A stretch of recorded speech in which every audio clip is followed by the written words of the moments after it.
அந்த மர்ம வீட்டுக்குள்ள ஒளிஞ்சிருக்கிற பயங்கரமான உண்மைகளை தெரிஞ்சுக்க நீங்க ரெடியா? வாங்க, போன தடவை விட்ட இடத்துல இருந்து அந்த மர்ம முடிச்சுகளை ஒவ்வொன்றா அவிழ்க்க ஆரம்பிக்கலாம். நம்ம மனசுல இன்னும் நிறைய கேள்விகள் ஓடிட்டே இருக்கு இல்லையா? அந்த வீட்டுக்குள்ள உண்மையில என்னதான் நடந்துச்சு? அத்தனைக்கும் காரணம் அந்த கொடூரமான சாபமா? வாங்க பார்க்கலாம். சரி, ஒரு சின்ன ரீகேப். உங்களுக்கு ஞாபகம் இருக்குன்னு நினைக்கிறேன்.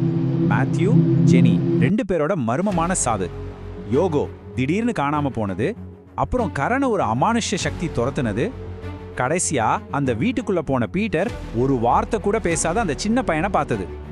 இப்போ இந்த எல்லா விஷயங்களும் ஒன்று சேர்ந்து நம்மள கதையோட மையப்புள்ளிக்கு கொண்டு வந்து நிறுத்தியிருக்கு. சரி, இப்போ பீட்டரும் கரணும் அந்த வீட்டுக்குள்ள என்ன பார்த்தாங்கன்னு தெரிஞ்சுக்கலாமா? வாங்க, அந்த மாளிகையோட இருண்ட ரகசியங்கள் இப்போதான் ஒவ்வொன்றா வெளியே வரப்போகுது. உள்ள போன பீட்டர் திரும்பவும் அந்த பையனை பார்க்கறான். உங்க அம்மா வர லேட் ஆகுமா அப்படின்னு கேட்கறான். ஆனா அந்த பையன் கிட்ட இருந்து ஒரு பதிலும் இல்ல, ஒரு வார்த்தை கூட பேசல. அந்த அமைதி இருக்கு பாருங்க, அதுவே பீட்டரை ஒரு நிமிஷம் உரைய வச்சிடுச்சு. சரியா அந்த நேரத்துல கரணும் அங்க வந்து சேர்றான். பீட்டரோட குழப்பத்தை பார்த்துட்டு சரி வா 2 பேரும் சேர்ந்தே உள்ள போய் பார்க்கலான்னு முடிவு பண்றாங்க. அப்படி அவங்க ஒரு இருட்டான ரூம்குள்ள போறாங்க.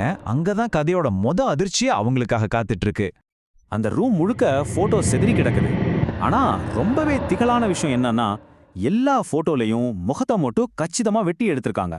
அவங்க அந்த ஷாக்ல இருந்து வெளியே வர்றதுக்குள்ள எங்கிருந்தோ ஒரு பொண்ணோட பயங்கரமான சிரிப்பு சத்தம் அந்த ரூம் முழுக்க எதிரொலிக்குது. அந்த சிரிப்பு சத்தம் அவங்கள நடுங்க வைக்குது. ஆனா அந்த குழப்பத்துக்கு நடுவுல தான் கதைக்கு ஒரு மிகப்பெரிய டேர்னிங் பாயிண்டா ஒரு பொருள் கிடைக்குது. ஆமா, அங்க சிதறி கிடந்த பொருள்களுக்கு நடுவுல பீட்டர் ஒரு டைரியை பார்க்கறான். பார்க்கவே ரத்தக்கரையோட இருக்க அந்த டைரி, இதுதான் அந்த வீட்ல நடந்த எல்லா ரகசியங்களையும் திறக்க போற சாவி. பீட்டர் அந்த டைரியை எடுத்து மெதுவா திறந்து படிக்க ஆரம்பிக்கிறான். அதுல என்ன எழுதியிருக்கு தெரியுமா? என் உலகம் பீட்டர், பீட்டர் மட்டுமே. என் புருஷன் இல்லாம கூட நான் வாழ்ந்துடுவேன், ஆனா பீட்டர் இல்லாம என்னால வாழ முடியாது. இந்த வரிகளை படிக்கும் போதே தெரியுது, இது காதலை தாண்டி ஒரு விதமான வெறித்தனம். அவன் அதை படிச்சு அதிர்ச்சியில நிற்கும் போது திடீர்னு அந்த டைரிக்குள்ள இருந்து ஒரு போட்டோ நழுவி கீழே விழுது. ஒரு நிமிஷம் யோசிச்சு பாருங்க, அந்த போட்டோல யார் முகம் இருந்திருக்கும்? அதுதான் இந்த கதையோட மிகப்பெரிய ட்விஸ்ட். வேற யாரும் இல்ல, இப்போ அந்த டைரியை கையில வச்சுட்டு நிக்கிறானே நம்ம பீட்டர், அவனோட போட்டோ தான் அது.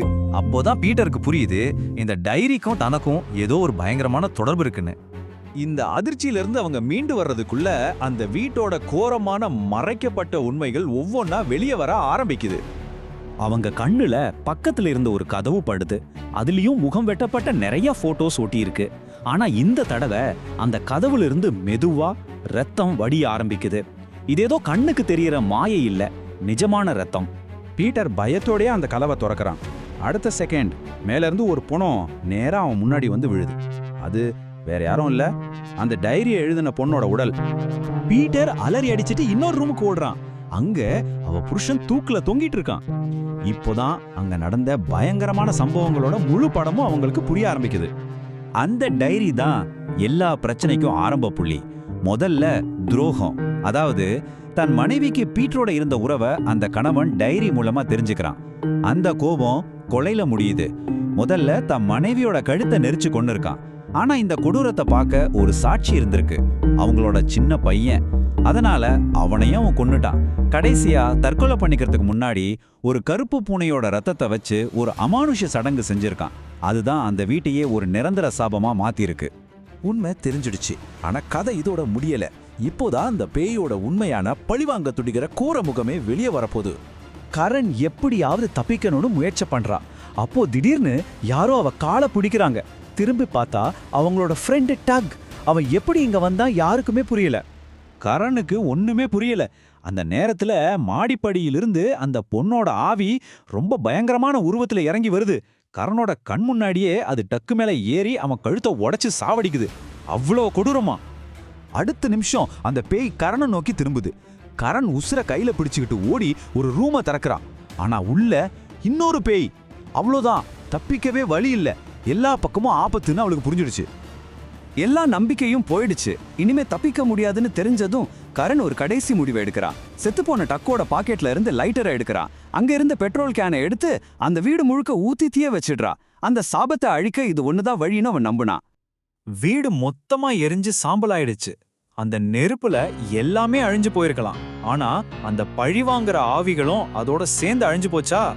கடைசி காட்சி ஹாஸ்பிட்டல்ல கரண் பொழைச்சிக்கிட்டான். ஆனா தன் நண்பனை பறிகொடுத்த சோகத்துல அழுதுட்டு இருக்கா. வீடு அழிஞ்சு போனாலும் அந்த சாபம் உண்மையிலேயே முடிஞ்சுச்சா, இல்ல தன்னோட அடுத்த இரைய தேடி இன்னமும் காத்துக்கிட்டு இருக்கா? இந்த கேள்விக்கு மட்டும் பதில் இல்லாம இந்த கதை இப்படியே தொடருது.